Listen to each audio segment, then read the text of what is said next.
Bismillahirrahmanirrahim. Welcome to Legal Matters, Qanuni Mashre. We're here to discuss legal issues regarding immigration, litigation, or anything relating to law.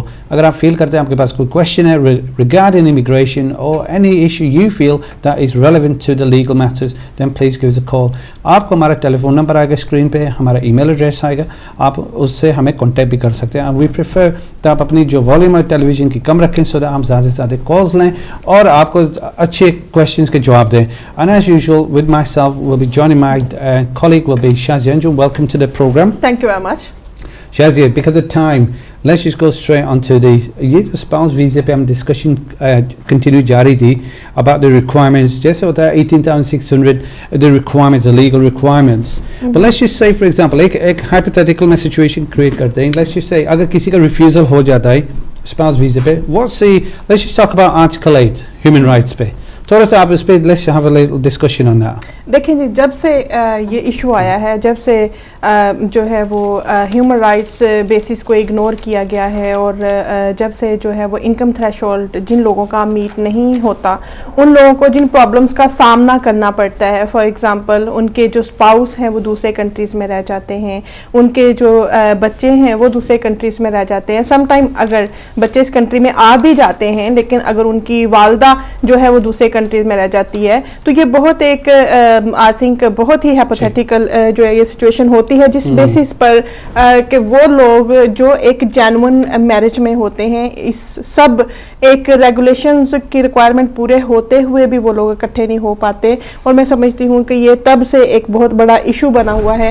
یہ ایک ایسا issue ہے جس کے لیے لوگ دن رات تگودو کرتے رہتے ہیں اور وہ کوشش کرتے ہیں کہ کسی بھی طریقے سے جو ہے وہ ان کے اسپاؤس ان سے آ کے مل سکے تاکہ وہ اپنے بچوں کے نشو و نما میں اہم کردار ادا کر سکے, کیونکہ پیرنٹس obviously پیرنٹس کا جو ہے وہ کی رول ہوتا ہے بچوں کی اپ برنگنگ میں. اگر پیرنٹس ہی اکٹھے نہیں ہیں تو بچوں کی لائف پہ بہت بڑا اثر پڑتا ہے, نیگیٹو امپیکٹ پڑ سکتا ہے اور ظاہر ہے کہ وہ اپنی مدر کو مس بھی کرتے ہیں. اس سلسلے میں جو ہے وہ ہیومن رائٹس کی جو انوالومنٹ ہے وہ بہت کروشل ہوتی ہے. فار ایگزامپل اگر کسی کی منیمم تھریش ہولڈ جو ہے وہ میٹ نہیں بھی ہوتا, لیکن وہ کیا ہوتا ہے کہ وہ اگر کورٹ آف اپیل میں جاتے ہیں اس بیسس پر آرٹیکل 8 کا سہارا لیتے ہیں, تو اس میں بہت سارے ایسے compelling and compassionate circumstances, balance of probability اور جو پروپورشنلٹی کا رول ہے اس کو ڈسکس کیا جاتا ہے. اور وہ ڈفرینٹ جو ان کے بیک گراؤنڈس ہوتے ہیں, ڈفرینٹ سرکمسٹانسز ہوتے ہیں, ان بیسس پہ کسی نہ کسی پوائنٹ آف لا پہ ہیومن رائٹس پہ ان کی اپیل جو ہے وہ الاؤ ہو سکتی ہے. ٹھیک ہے, یہ تو آپ نے جو obviously I understand this, ہم اپنے ویوزوں کو یہ سمجھانے کی کوشش, اس لیے ہم یہ ڈسکشن کریں. آرٹیکل 8 لیٹس جسٹ سے اگر کسی کے یہاں پہ شادی ہو جاتی, بچے نہیں ہوتے, then article 8 family life and private life. Let's just talk about article 8 جہاں پہ my argument is that اگر بچے نہیں بھی ہوتے ہیں لیکن فیملی لائف تو ان کا پھر بھی ڈیولپ ہو جاتا ہے. آپ دیکھیں کہ جو میاں بیوی ہیں ان کی ایک اپنی فیملی لائف ہوتی ہے, پرائیویٹ لائف ہوتی ہے, اور جو UKBA ہے they should consider their private and family life under the article 8 of European convention of human rights. تو ہمارا آرگومنٹ یہ ہوتا ہے کہ جو ایون دو چلڈرن پہ بھی سے لائک وائز اپلائی کرتے ہیں آرٹیکل 8, لیکن اسی طرح سے ہی جو اسپاؤس ہوتے ہیں میاں بیوی ہیں ان پہ بھی آرٹیکل 8 کا اطلاق ہونا چاہیے. بالکل آپ کی بات بالکل درست ہے. Let's just look at the recently جو cases آ رہے, so many over hundreds and hundreds of cases جو اس وقت ریفیوز ہو چکے ہیں, there's in thousands جس کے جو اس وقت UKBA بورڈ ہے جس جہاں فیملیز جو ایک ٹیلی گراف میں جو آرٹیکل آیا تھا ریسنٹلی, اس پہ لکھا تھا families have been divided. یہ جو آپ نے جس طرح بات کریں نا, so the Telegraph issue picked this up saying there are a number of issues, families have been divided, loved ones جو ہے نا وہ different countries میں اب united نہیں ہو سکتے.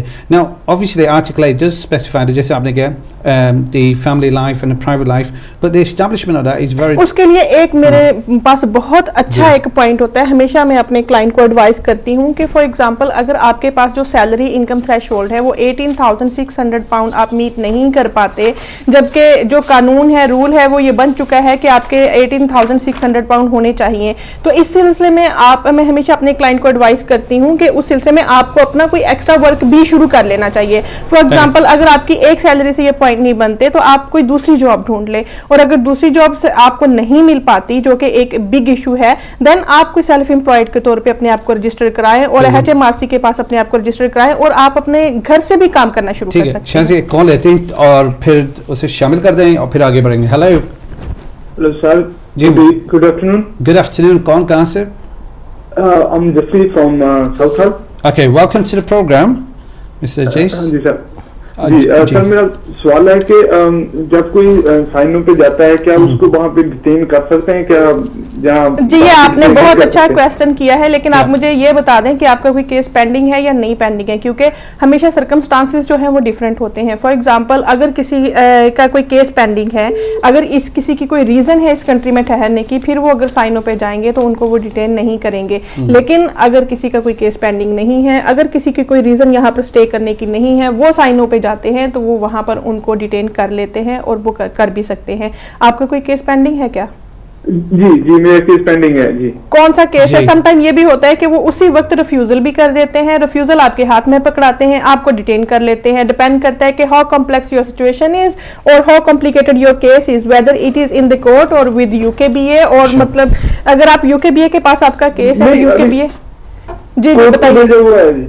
जी कोर्ट को गए तो इस सिचुएशन में अगर आप साइनों पे जाते हैं, there shouldn't be any problem. आप साइनों पे जाएं, क्योंकि आपको कंप्लायंस करनी है. अगर आप कंप्लायंस नहीं करेंगे तो वो कल को ये कहेंगे कि आप जो है वो एब्सकॉन्डेड हो चुके हैं, आप भगोड़े हो चुके हैं, और वो आपको फिर बाद में बेल आउट नहीं करेंगे. You must go for signing.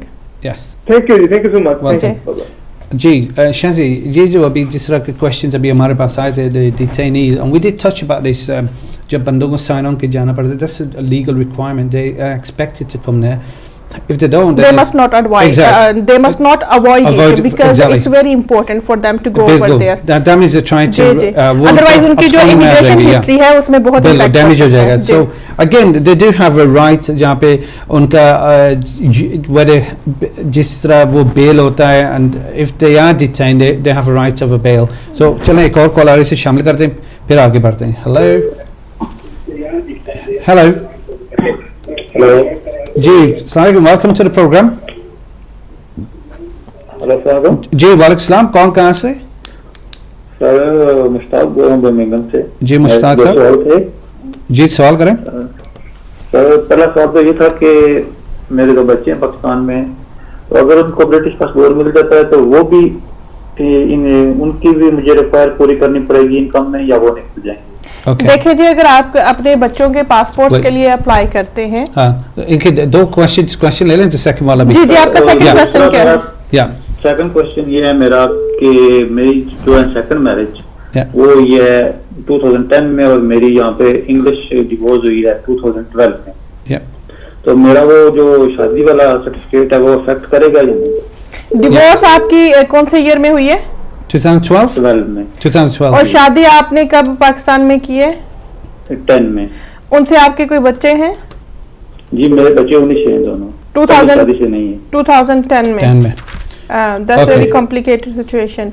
First of all, when you apply for your children's passport, उसके लिए आपको जो है वो आप उनके ब्रिटिश पासपोर्ट के लिए अप्लाई करते हैं, और ब्रिटिश पासपोर्ट अप्लाई करने के लिए आपको उनके लिए जो इनकम थ्रेशोल्ड है वो एसएच उस हिसाब से इमिग्रेशन रूल्स की रिक्वायरमेंट नहीं होती. ऑल्दो कि ये एक कॉमन सेंस की बात है कि आपको खुद पता होना चाहिए जब आपके बच्चे यहाँ पर आएंगे how you are going to look after them. और उसके अलावा फिर ये है कि वैसे चाइल्ड बेनिफिट वगैरह भी उनको आके यहाँ पर मिल जाते हैं. There shouldn't be any problem with child benefits. तो ये सिचुएशन है कि आप उनके जब पासपोर्ट अप्लाई करते हैं उसके लिए आपको इनकम थ्रेशोल्ड जो है वो नहीं शो करना होता. लेकिन सेकंड चीज़ जो आपने बात की है अपनी डिवोर्स की और शादी की, उसमें दो कॉम्प्लिकेशंस आ जाती है. पहली कॉम्प्लिकेशन तो ये कि इस कंट्री के लॉ के मुताबिक जो एक से ज़्यादा मैरिज है वो अनलॉफुल होती है. आपको जो है वो पॉलीगैमी में आप उसमें नहीं पढ़ सकते, वो एक इटसेल्फ यहाँ पर ऑफेंस है.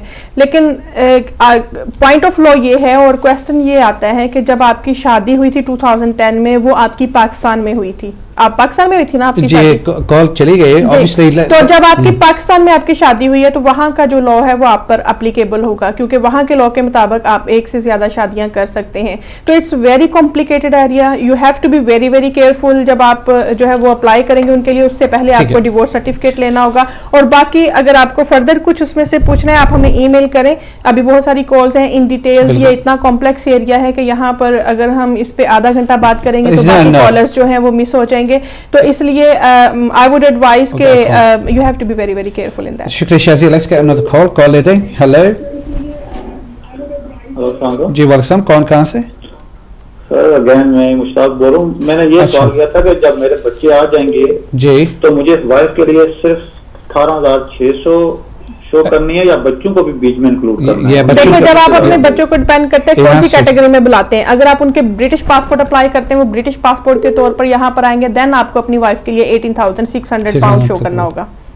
और अगर आप अपने बच्चों को डिपेंडेंट के तौर पे बुलाते हैं तो फिर आपको इनकम थ्रेशोल्ड जो है वो मेरा ख्याल है इमरान भी आपको बेहतर बताएंगे कितना प्लस. I think it's 3,800, 2,400 उसके बाद then subsequent जो जी बिल्कुल, वो फिर आपको बच्चों का जो है वो शो करना पड़ेगा, प्लस उसका जितने भी मेंटेनेंस रिक्वायरमेंट होती है, डिपेंड करता है किस कैटेगरी पे आप अपने बच्चों का वीजा अप्लाई करते हैं. बिल्कुल. सो देयर यू गो, ये सिचुएशन है. और एक और कॉलर इसे शामिल करते हैं, फिर आगे बढ़ेंगे. हेलो हेलो हेलो जी, अस्सलाम वालेकुम. हाँ जी, मैं ये ना गल करना चाहती सी. हाँ जी, ओके जी, आप बात करें, सवाल बताएं बहन जी. हेलो जी, आप अपना नाम बताएंगी? हाँ, ये ਅਸੀਂ नॉटिकम ਤੋਂ ਬੋਲਦੇ ਹਾਂ. अच्छा ठीक है. हाँ जी, ਤੇ ਮੈਂ ਪੁੱਛਣਾ ਚਾਹੁੰਦੀ ਸੀ, ਮੈਂ ਤੇ ਮੈਰਿਜ ਵੀਜ਼ੇ ਤੇ ਆਏ ਸੀਗੇ. ਮੈਰਿਜ ਵੀਜ਼ਾ ਮੇਰੀ ਮੈਰਿਜ ਹੋਈ ਸੀ, ਮੇਰਾ 3 ਸਾਲ ਦਾ ਵੀਜ਼ਾ ਉਹਨਾਂ ਨੇ ਲਾਇਆ ਸੀਗਾ. ਠੀਕ ਹੈ. ਤੇ ਮੇਰਾ ਜਨਵਰੀ ਦੇ ਵਿੱਚ ਫਿਨਿਸ਼ ਹੋਣਾ ਤੇ ਗਾਂ ਮੈਂ मेरा 3 साल का वीजा लगना, उसके लिए तुसी मैंने दस सकते हैं भी आप मुझे ये बताएं, जब आपका पहला वीजा लगा था वो आपका कौन से साल में और कौन से महीने में लगा था जब आपका मैरिज वीजा लगा था? मेरा वीजा लगा था 2011 में लगा था. हाँ जी, मैरिज वीजा. जी जी. अच्छा जी, इसके लिए आपको जो है वो आपको हम ये खुशखबरी बता देते हैं कि आपको एक्सटेंशन के लिए अप्लाई करने की कोई ज़रूरत नहीं है, इसलिए कि जब आपका वीज़ा लगा था आपको 3 साल का वीज़ा मिला था, वो पुराने रूल्स के हिसाब से ओल्ड रूल्स में आपका एप्लीकेशन आता था. और उस सिलसिले में अभी आप जो डायरेक्टली है वो अपना इंडेफिनिट लीव टू रिमेन जो है वो अप्लाई कर सकते हैं इस मुल्क में, और उसके बाद आप नेशनैलिटी के लिए भी फ़ौरन अप्लाई कर सकते हैं, because you been living in this country for 3 years time. आपको बाकी टर्म्स कंडीशन जो है वो वॉच करनी होगी, बाकी अपनी रिक्वायरमेंट देखनी होगी, life in the UK complete करना होगा, और आप इंडेफिनिट लीव टू रिमेन के लिए अप्लाई कर सकते हैं. बिल्कुल, I think that's very important. ये 2011 के जो उनकी डेट थी मैरिज की, एनएस ओल्ड रूल्स. अब हम ब्रेक की तरफ जा रहे हैं, व्यूज़ को बता दें. Obviously we gonna carry on, आपकी कॉलें आ रही हैं, और ब्रेक के बाद हम फिर इसे जारी रखेंगे. So we will be back very shortly soon after the break.